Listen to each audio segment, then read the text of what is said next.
A very good afternoon to you. It is the 24th of May 2020, the beginning of the 2020 Eid al-Fitr for the Muslims, which ends tomorrow, the 25th Monday of May 2020. Eid Mubarak to all our Muslim brothers and sisters, wherever it is that you are watching us from. I hope you had a fantastic dawn to sunset fasting of Ramadan. Welcome to Lunchtime News at Purity_Museo and at KBC Channel 1. Lunchtime News is our hashtag. Tell us where you're watching us from, and of course send your Eid Mubarak messages to your loved ones. I'll be sampling them during this broadcast, and of course we've also been monitoring the situation, celebrations for this beginning of Eid al-Fitr for Muslims from here in the country and of course around the world during this time that the world is struggling to contain the spread of COVID-19. My name is Purity Museo. Lensa Odingo is our sign language interpreter this afternoon. Welcome to this broadcast. It was a new normal for Muslim faithful across the country with existing, of course, with the guidelines that are ongoing on COVID-19. Let's now have that report prepared by Farah.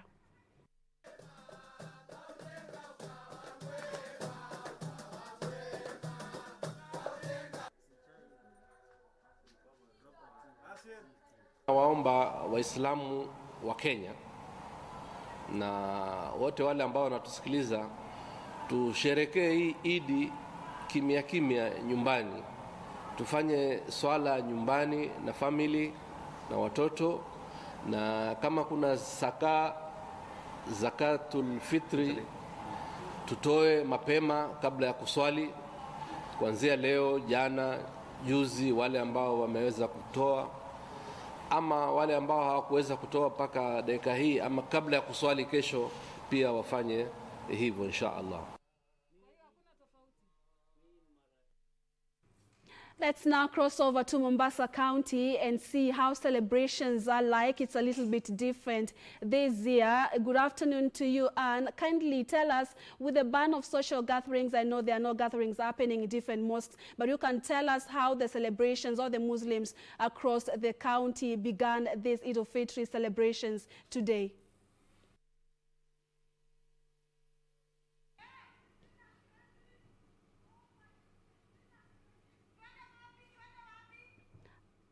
I don't know whether you can get me. Good afternoon to you. Kindly tell us how the celebrations are like in the county of Mombasa. All right, and I'll be speaking with my colleague Ann Buru, who is in Mombasa County, to just paint a picture for us how different this celebrations is like, with the country still maintaining the ban of the social gatherings, including churches and mosques. I'll be speaking with her later on. And Agriculture Cabinet Secretary Peter Munya has put on notice those he says are politicizing ongoing efforts to revive tea and coffee sectors. Speaking when he met officials from various coffee societies within Meru County, Munya said it was unfortunate that some people are trivializing ongoing efforts by the national government aimed at ensuring that farmers get returns for their produce. Once described as Kenya's black gold, the coffee sector has suffered near collapse, with farmers left at the mercy of cartels, forcing some to abandon the once lucrative venture.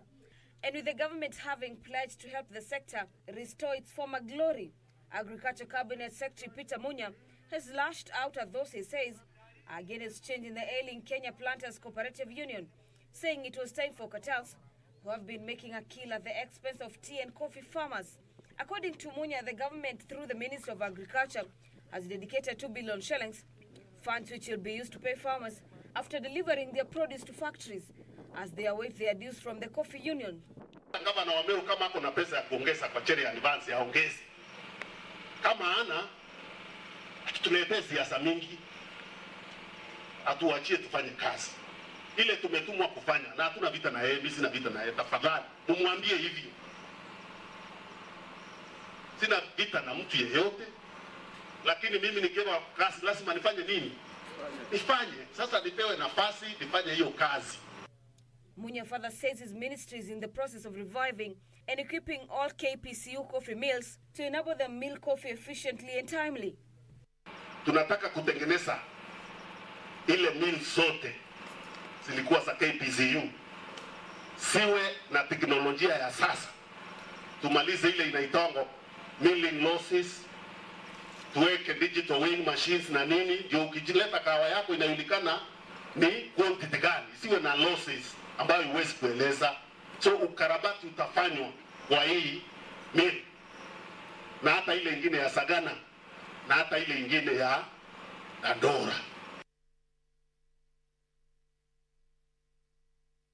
And to coronavirus news, and a personal initiative that seeks to enlighten locals on the dangers of COVID-19 is already in practice in Lari, Kiambu County, amid calls for support to vulnerable populations. The unique gesture by Mater Hospital Chief Executive Officers Professor Dominic Mwenja targets underprivileged groups from his village who will benefit from donations of masks and food items amid sensitization on how to keep coronavirus at bay.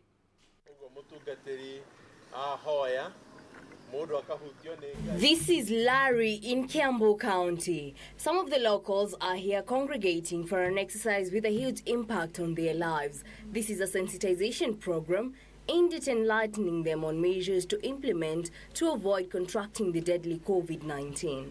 But this is a personal initiative spearheaded by Mater Hospital CEO Professor Dominic Mwenja, who says he aimed at educating and supporting hundreds of vulnerable families during this period of crisis. We have donated 250 food for 250 families today. And that's enough food for them to at least to eat for about a week. We have also distributed today 8,000 masks to our people here in Lari. And if really we are going to beat this COVID, we have to get our people to put on the mask. Shughuli ya leo tumefurahi sana na tumeshukuru Mungu kwa vile watu wameanza kujitolea, kutoa mali yao na kufikiria mambo ya wananchi. Mungu awabariki kwa vile hii mambo imekuja katika nchi yetu. As part of his social responsibility, Professor Mwenja disclosed that he will also support persons running small businesses. Differently, instead of going to the big wholesalers and to the manufacturers and to the millers, all this food that we have given today were bought at the small mom and pop shops across 7 towns in this ward, in this sub-county of Raleigh. So by doing so, the money that I spent today will go in the hands of all the people from these communities. Kuja amenunulia wafanyabiashara wadogo hapa. Ile pesa alikuwa naye. Sasa hao watu wafanyabiashara wamefanya kubenefit. Nimepromote kibiashara. Amenunua bidhaa za 8,000. Faida sijai pata. He encourages other well-to-do Kenyans to reach out to fellow citizens who have been pushed to the edge by the pandemic. We are encouraging people, people like myself and others who have the ability to come and help, including organizations also.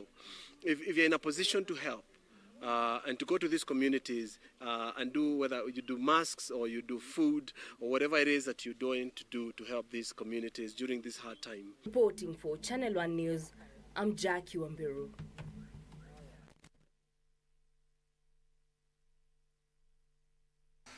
And let's revisit our Eid Mubarak story. Celebrations ongoing across the country and the world, but this time round happening differently with the COVID-19 pandemic that has seen many nations ban social gatherings, including churches and attending the mosques. But today is the beginning of the Eid al-Fitr that begins this evening, the Sunday 24th of May, and ends tomorrow, Monday the 25th of May. And Ann Buru is for us live from Mombasa County to just tell us how different this celebrations is, and of course, what are some of the activities happening. Once again, it's good to speak with you, Ann. Good afternoon to you. Kindly tell us what's happening. Are we seeing a beehive of activities from our brothers and sisters in the Muslim community?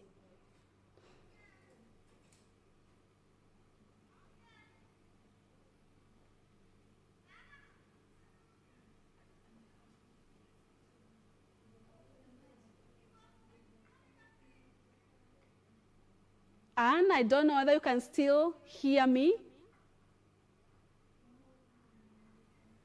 All right. Unfortunately, we'll not be able to speak with Anne this afternoon, but of course she'll be filing for us a comprehensive report on the celebrations of Eid Mubarak this day, especially at the county of Mombasa. Remember, it is the county with the second largest number of COVID-19 cases in the country, and therefore we'll be interested in knowing how cautious the county is during this time.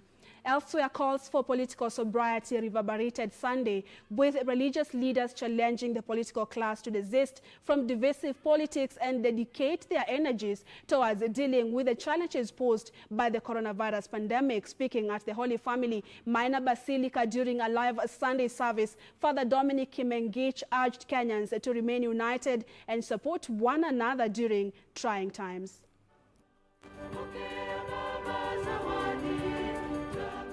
On Sunday, the 24th of May, Kenyans would once again follow the Sunday service through live broadcast or online, with the ban on congregating at places of worship still in force.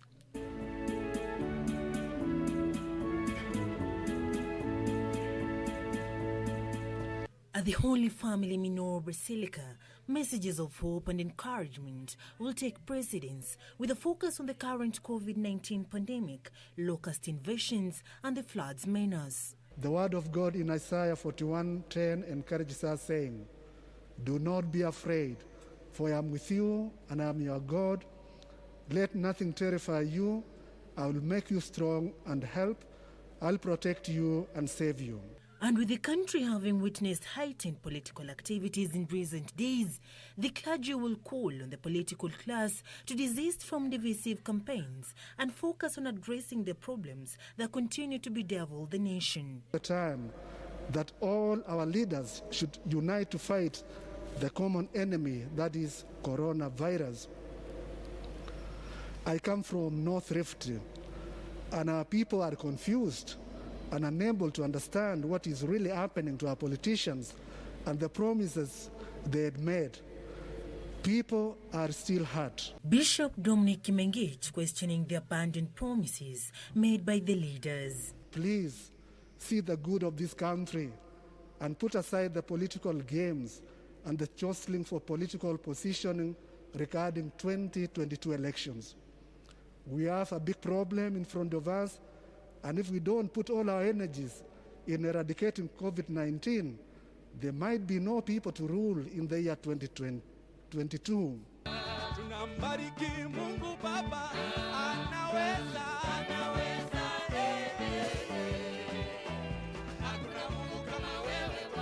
It was with the same script, different cast at All Saints Cathedral, where Kenyans were all challenged to remain united in the face of the prevailing challenges. That as Christians, we can be confident that God has won the final victory. Because at the cross, death was defeated, the sting of sin was defeated, devil and his schemes were defeated. The calls coming even as they urged Kenyans to observe guidelines issued by the Ministry of Health meant to contain the spread of the deadly coronavirus disease. For Channel 1 News, I'm Sarafina Roby.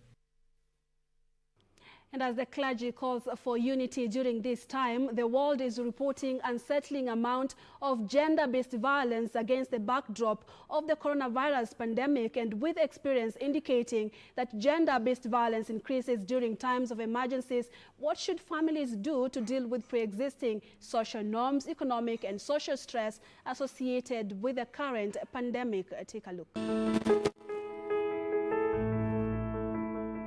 What we can say about families at the moment is that we need to have a situation where families remain cohesive, no excess expectations on men or women in regard to provision, because we see men being under pressure to go out to fend for their families, which is a gender issue. We see women again being also overworked at home, because when they stay at home and they take up all the household chores, being also a gender issue. So our advice at the ministry is that we do gender balance in even the roles in the families, in the socioeconomic issues, so that we do not have undue pressure either on men or women in the course of our fight against COVID-19.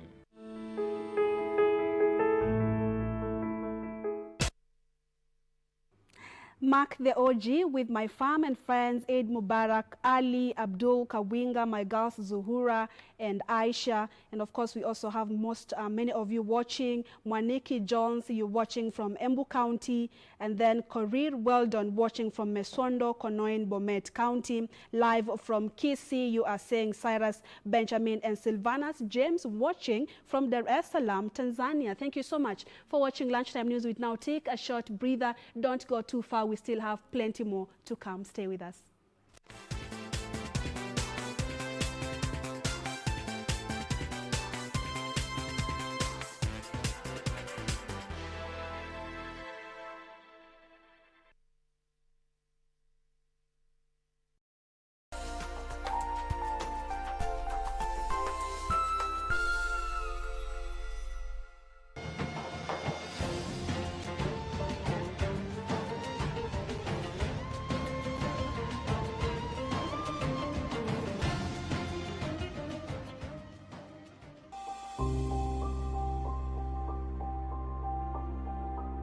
Je, ungependa kujua jinsi ninavyojizuia kuambukizwa au kuambukizana virusi vya korona? Ni rahisi.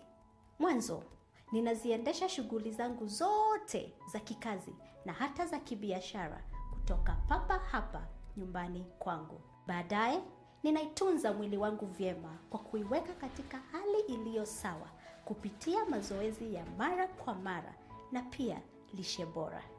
Mwishowe, ninaungana na jamii yangu pamoja na marafiki zangu kupitia njia ya simu au mtandao ili kuzuia dhiki na upweke wakati huu mgumu. Kumbuka, haijalishi kama uko na virusi vya korona au la, salia nyumbani. Uokoe maisha.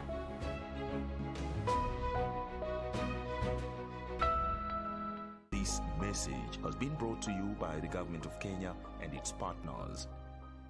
Next on, the tiny, still naked baby kangaroo weighs only 350 grams and is the size of a kitten. It's being bottle-fed by her adoptive father, the head of Badsado Zoo. The Little Poor hotel owners stress that their rooms are similar to hotel rooms for humans, and no dog or cat is kept in a cage or behind bars. Giant pandas Yaya and Lili seemed unaffected by the throngs of people straining to get a look at one of the most critically endangered species in the world.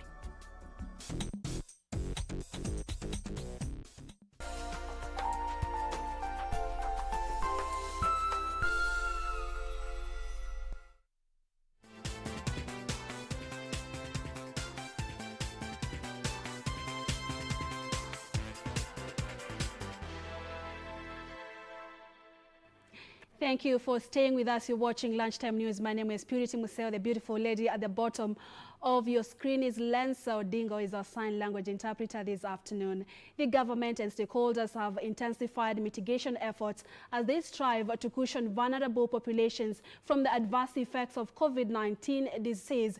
In Garissa town, it was miles for over 250 people with disabilities after a well-wisher donated assorted foodstuff to cushion them during the pandemic. Coronavirus wreaking havoc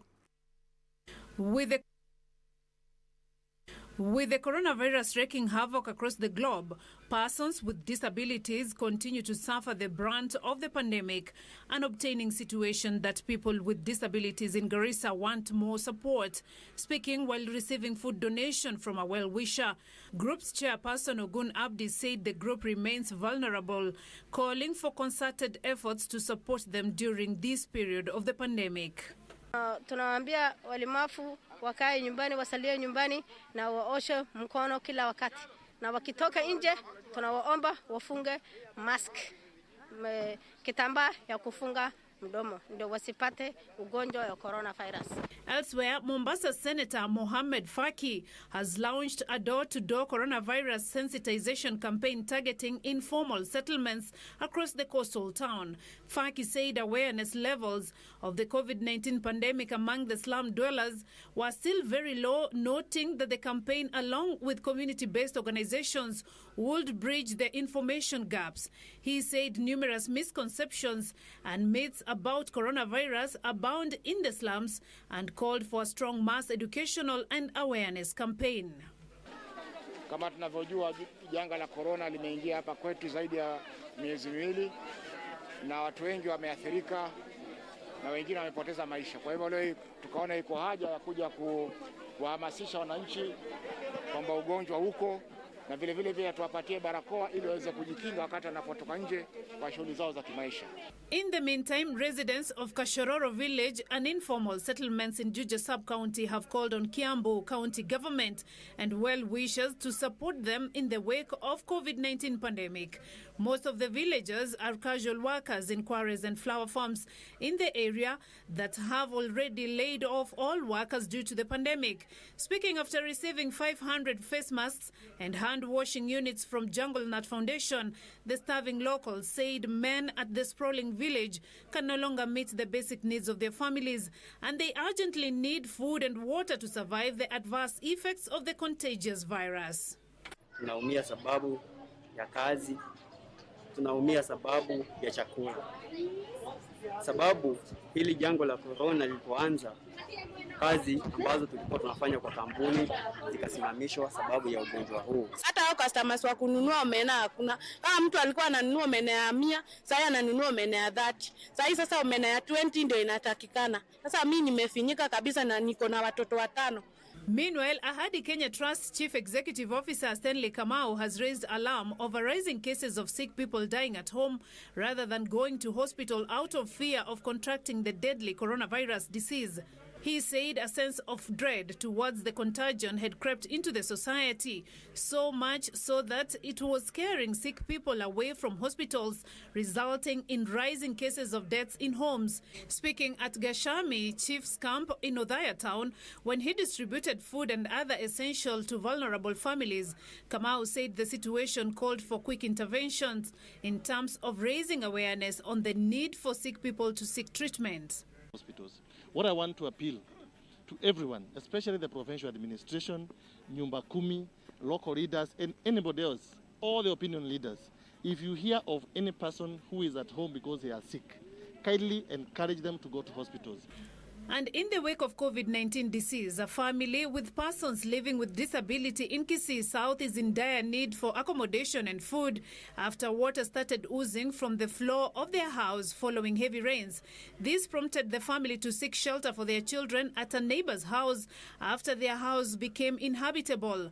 2 children from the family of 5 are blind, including their father. The 3rd child is partially blind. They are calling on well-wishers to come to their aid as they have been left exposed to coronavirus that has killed thousands across the globe. Na ninaomba usaidizi kama wowote ule ambaye anaweza kuguzwa ili aweze kutusaidia kwa njia hii ya kuishi. Maana tunaishi kwa nyumba ambayo ina shida, imebomoka. Beatrice Gatonyangetich, Channel 1 News. And globally, Muslims around the world began marking a somber Eid al-Fitr on Sunday, many under coronavirus lockdown. Many Muslim-majority countries such as Turkey, Qatar and Indonesia have suspended most Eid-related activities, including morning prayers. More than 5.4 million people around the world have been infected with the coronavirus, according to data from Johns Hopkins University.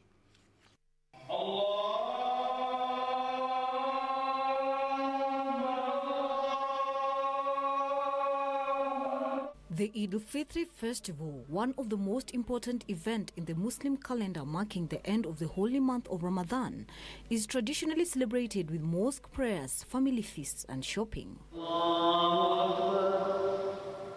But this year, the celebration is overshadowed by the fast-spreading respiratory disease, with many countries tightening lockdown restrictions after a partial easing during Ramadan led to a sharp spike in infections. further dampening the festive spirit. Multiple countries ranging from Saudi Arabia to Egypt, Turkey, Indonesia and Syria have banned mass prayer gatherings, a festival highlight to limit the spread of the disease. Meanwhile, French churches are celebrating Sunday Mass for the first time in 2 months, with worshippers required to adhere to strict social distancing rules. And Brazil has overtaken Russia to have the second highest total of confirmed cases after the United States, after it recorded 349,113 confirmed cases on Sunday. The spike comes in the wake of a report indicating that the mortality rate for Brazil indigenous people is double that of the rest of Brazil's population. New York State daily death toll has dropped below 100 for the first time since late March. There are at least 1.6 million cases of coronavirus in the United States, with over 98,000 fatalities. Elsewhere, South Korea reported 25 more cases of the new coronavirus as health officials tried to bring mass infections tied to Seoul's nightlife district of Itaewon under control. India reported 6,767 new coronavirus cases over the past 24 hours, the country's biggest one-day surge in cases so far.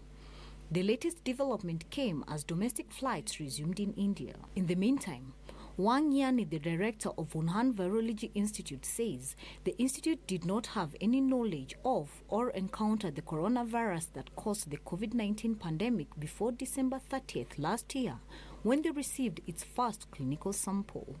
Globally, more than 344,000 people have died, while more than 2.2 million people have recovered from the disease. For Channel 1 News, I am Emily K. Bade.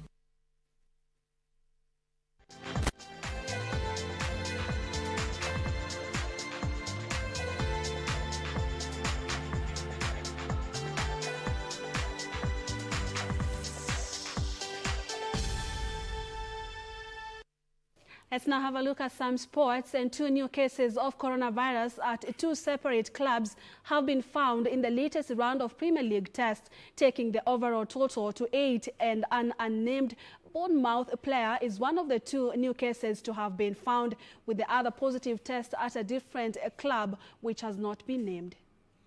2 new cases of coronavirus have been found in the latest round of Premier League tests. Tests took place on Tuesday, Thursday and Friday of last week, with 996 players and club staff tested. The first round results, announced on 19th May, saw 6 positives from 3 clubs of 748 players and staff tested. That number included the positive tests of Watford's Adrian Mariappa and Burnley assistant manager Ian Wan. Players or club staff who have tested positive must self-isolate for a period of 7 days. For the second round of testing, the number of tests available to each club was increased from 40 to 50. Squads started non-contact training from Tuesday for the first time since the Premier League was suspended on 13th March because of the coronavirus pandemic, with 92 fixtures remaining.